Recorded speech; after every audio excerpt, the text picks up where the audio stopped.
Nope. Any COVID licenses? Nope. Anyone around you has respiratory issues or has been tested positive for COVID? Nope. When you leave, you're going to leave through the back door.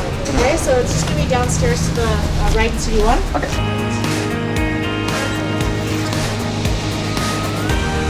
It took a lot longer than expected. I'm actually surprised they're calling people to go inside places to do stuff like that. It's kind of weird because they want you to wear the mask and stuff indoors, but for like a person like myself, I have to take it off because they want me to talk like in front of the camera and stuff like that. Although I guess it is what it is. Although for stuff like that, I'm surprised they don't ask people just to record stuff like themselves, for example, and just send it in. Or I imagine video conferencing would actually do just as well too. So that thought, I guess, of things like sanitizing your hands, for example, wearing like a mask indoors. Basically, a school is starting up soon, and some people are really apprehensive about that because there's no mandatory laws in terms of requiring them to wear things like a face mask. And so this is probably going to ruffle like a lot of feathers with a lot of people. So this is what the doctor said, like here for this province. It says, COVID-19, Henry defends mask policy at schools, calls them least effective layer of protection. They are the end of the hierarchy of controls, the latest effective the layers that we need, Henry says. Dr. Bonnie Henry said that masks were the last line of defense against contracting COVID-19 and that no province in Canada was making them compulsory for all students in the classroom. In Ontario, students from grades 4 to 12 will have to wear masks in class, while in Quebec, students above grade 5 will have to wear masks in hallways, but not in class. Henry said that while teachers and administrators would likely wear masks when they cannot maintain social distancing, masks were proven to interfere with children's ability to learn. On Monday, Education Minister Rob Fleming said that masks would be available at schools for all students and staff if they wanted them. I think there's a lot more that we need to understand, but right now the role of masks in our schools will be in those settings where we cannot maintain physical distancing, within things like hallways, sometimes in settings like that for older children. So this will definitely ruffle a lot of feathers, I guess you can say. I guess it's kind of interesting because from what I gather, like I'm not a scientist or a doctor, but the safest thing is to basically stay apart and be outdoors if possible. Basically wear a mask if you're in a really tight situation you can't avoid basically being around a bunch of people. But like for schools and stuff like that, I'm wondering to imagine how that would happen for things like physical education. Because to me, if you're like outside or whatever, like within a group, you should just spread out. Isn't that the best way to do it, as opposed to wearing like a mask, sweating like crazy, like with a mask on? I would imagine that would be counterproductive. But this is one of those topics where it doesn't seem like there's any agreement, like 100% overall. I mean, it's actually creating things like huge protests apparently in some parts of the province. At this point for myself, it seems like either end of the extreme is kind of, I guess, too over the top. One saying, I guess the mask does absolutely nothing, so no matter what the situation, there's no point, which is a little crazy. Or the other end saying wearing the mask is absolutely no different than not wearing it, as if you can put it like around an infant 24/7, there'll be no difference. Like to me, that's a little bit of the extreme and weird as well. It seems like more news about emergency workers or police officers and so forth using things like drones. This one says, how drones increase safety for firefighters. When Chuck Benson signed up to be a firefighter, he never envisioned he'd also one day become a drone pilot. Now the assistant chief with Halifax Regional Fire Emergency is a manager of the department's drone program.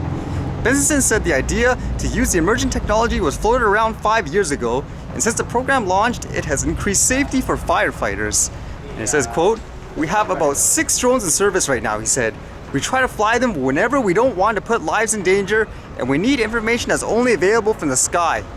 So there were typical examples such as using a thermal camera drone when there's a fire, but how about this one? It says, if you can imagine you have a leaking train car trying to get close enough to read the place carding on the side, you'll often put people's lives in danger. So our hazardous materials people quickly realized that we could fly a drone in, look at the label, look at the situation, it would be much safer to do an assessment. So yeah, that's actually kind of cool. Although it kind of makes me wonder too, like in these cases, whether or not with all those stories of officials crashing like these huge drones, whether or not they actually have enough experience flying manually, for example, without all the automated modes. I would be inclined to say you probably learn more flying like a toy without these GPS assisted modes, which brings up the point, you make it too ridiculous where even kids can't fly toy drones. How do people get their practice? So I think you need to be able to fly in those situations too, not just with GPS assisted stability and all that.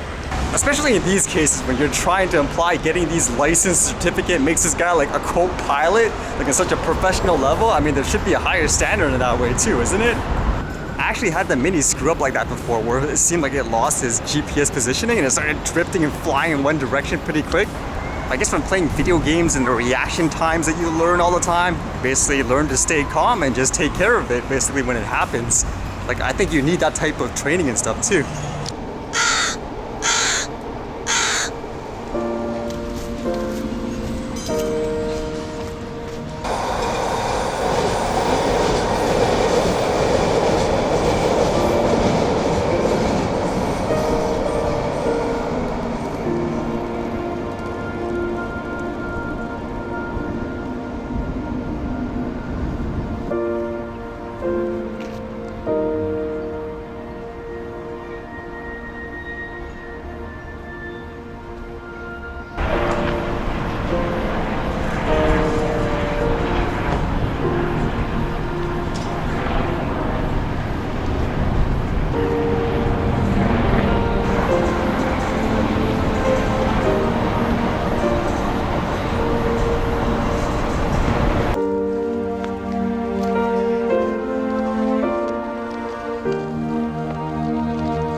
Alright, see you guys later.